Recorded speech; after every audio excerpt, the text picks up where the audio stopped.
I have not done anything wrong. I've been advised by my counsel to assert my constitutional right not to testify. You don't get to tell your side of the story and then not be subjected to cross-examination. That's not the way it works. That was IRS official Lois Lerner, who's been placed on administrative leave and may be called before Congress again following her performance this week. Let's get into that now with the Roundtable. Congressman Peter King and Congresswoman Debbie Wasserman Schultz are back, and we're joined by ABC and Fusion correspondent Jim Avila and Politico's Maggie Haberman. Welcome to all of you, and to you again. And let me start with you, Congresswoman. Did Lois Lerner do anything wrong? What did you think of that testimony? Well, I think we don't yet know, and that's why a continuing investigation is imperative. President Obama rightfully asked for and received the acting IRS director's resignation.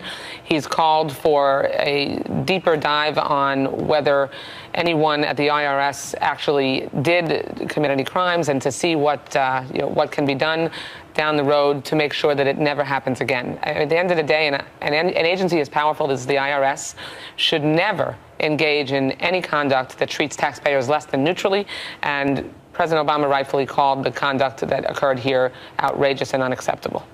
Congressman King, how can you convince anyone this isn't political? How can President Obama convince voters this wasn't political?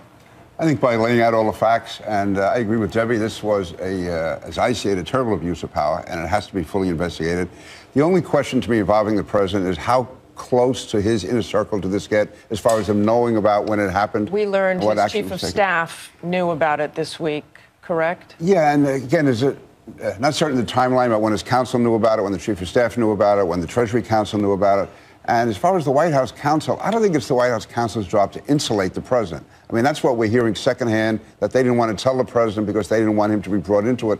I think the White House counsel should he have told? Should Dennis McDonough have told the president about this? Let's be clear. The reason that the president wasn't informed is because until, just like Darrell Issa didn't reveal what he knew all the way through the IG's investigation, giving the president piecemeal, incomplete information doesn't make any sense. You want to bring the president a complete picture so that then the actions that he took, which were the responsible actions to take, can be done comprehensively. It's important, though, to understand there is nothing that has pointed to any outside influence or any political motivations here, and nothing that has pointed to President Obama's involvement. Now, if there is an ongoing scandal, I think the president, as the chief executive officer, has the obligation, the responsibility to stop it, to wait until the investigation is finished. More damage may be done by then. So I think the president should have been told, unless it involves somebody close to him, which it didn't. If it's an action by a department or an agency, the president should be told about it so he can take corrective action. Then why didn't Darrell Issa, the chairman of the Oversight Investigations Committee, who knew it all the way through, who was aware of the IG investigation, never revealed what he knew, never brought it before his committee? Because he said that you don't do that until you have a complete investigation. But he's not the president of the United States. The president of the United States is one administering the office day to day, ultimately. Maggie, should he have intervened? Should he have told the president? And do you think more heads are going to roll here? I do think more heads are likely to roll. I think that we don't know, to the question you two are debating of whether there was deliberate targeting or not, we don't know the answer yet. We don't know exactly the scope of what went on. To say that there's no evidence of politics being played per se, we do not know the answer to that. We're not going to know for a while. I do think you've seen the crush of excitement about this slow down a bit. We're heading into congressional recess. There will be more after that. I don't think this is going away anytime soon. And I think the problem for Lois Lerner is when you take the fifth, the presumption is always not of innocence, right? And that's not fair. Even though it's supposed to be. It's supposed to be, but that is the political calculation. I think it's clear, too, Martha, that at the White House, this is the one of the three scandals that the president and the White House really wants to be careful about. The press scandal. The people in the country don't really care about us and about who's being investigated. That's not their issue.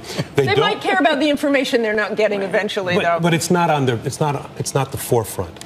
And certainly Benghazi is a bit confusing to people. They understand the IRS.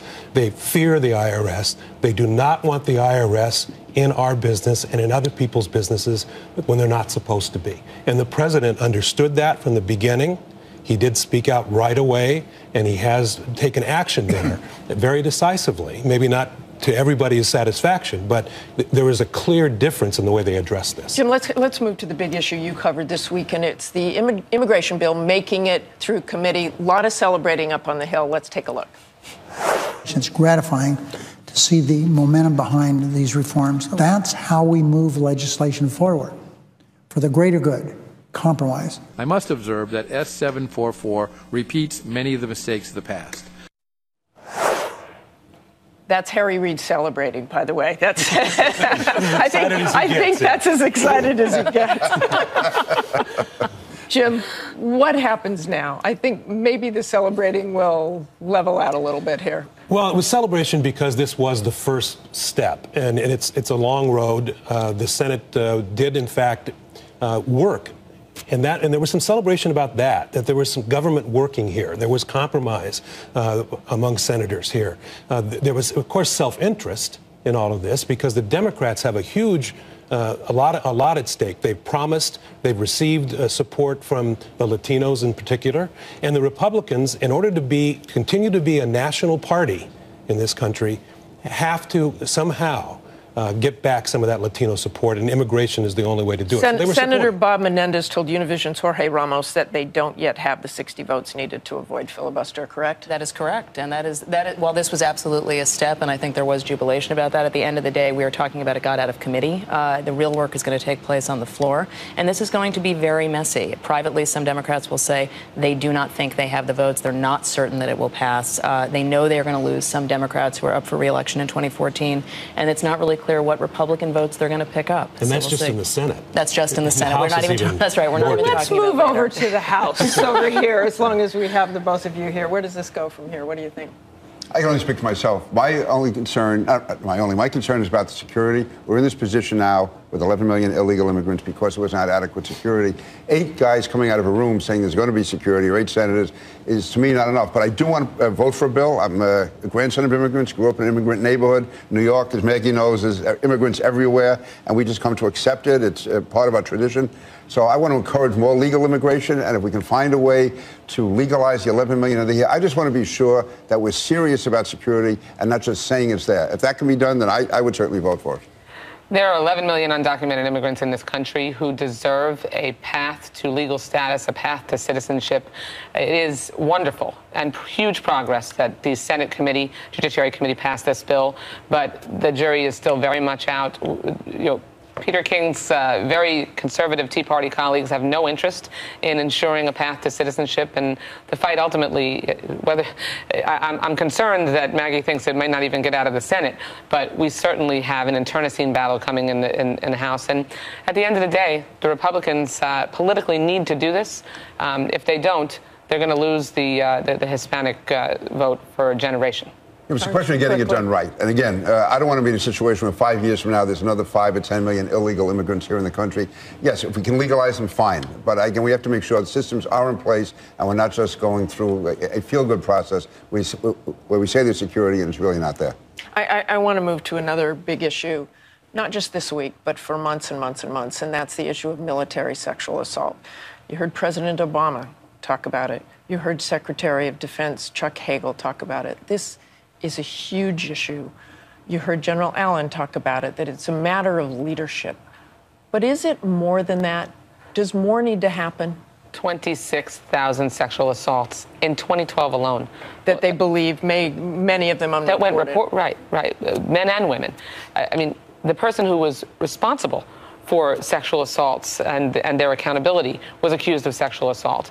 What has to happen here is legislation to ensure that we can take the reporting out of the chain of command and make sure that reporting can go straight to a military prosecutor. And the military will argue that will interrupt good order and discipline, that the commander has to be in charge of those units. Look, you can't, no woman or man who is accusing someone of sexual assault can be expected to bring it up one above them to the chain of command, especially if that person is the person who has been attacking them. You take it out of the chain of command? Yeah, I have the same concern Senate 11 does about the chain of command. Having said that, let's agree. We agree on 99.9% of this. It has to be done. There has to be legislation. If it has to be fine-tuned in a way to ensure the chain of command is not broken. But we have to, the current system is not working. It's broken.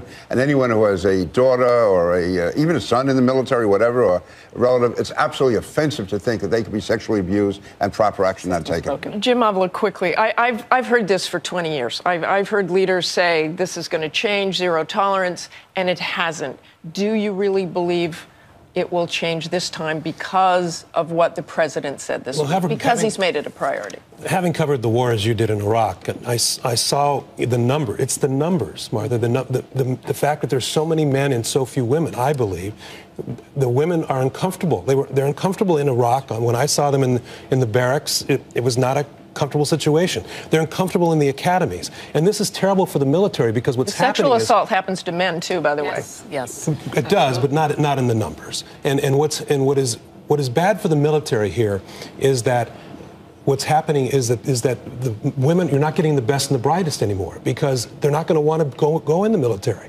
And their mothers and their fathers are not going to want to send them to the academies. They've got to fix it. Final point.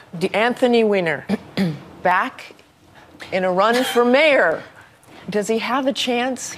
He has a chance because this field is pretty lackluster and nobody is capturing the imagination of the public. But I have yet to meet a single political professional who thinks that Anthony Weiner is going to be the next mayor. So he has a chance, but a very, very, very slim one. And do you think he'll change? Do you think he'll be the same old Anthony Weiner in this campaign or the same kind of cantankerous guy or Mr. Apology? He's already been the same kind of cantankerous guy once he's dispensed with the 20 seconds of apologies. So I don't think he's changed very much, no. I think we're seeing the same Anthony Weiner. Probably going forward. Okay, thanks very much to all of you. And Maggie is sticking around to answer your questions for our Web Extra.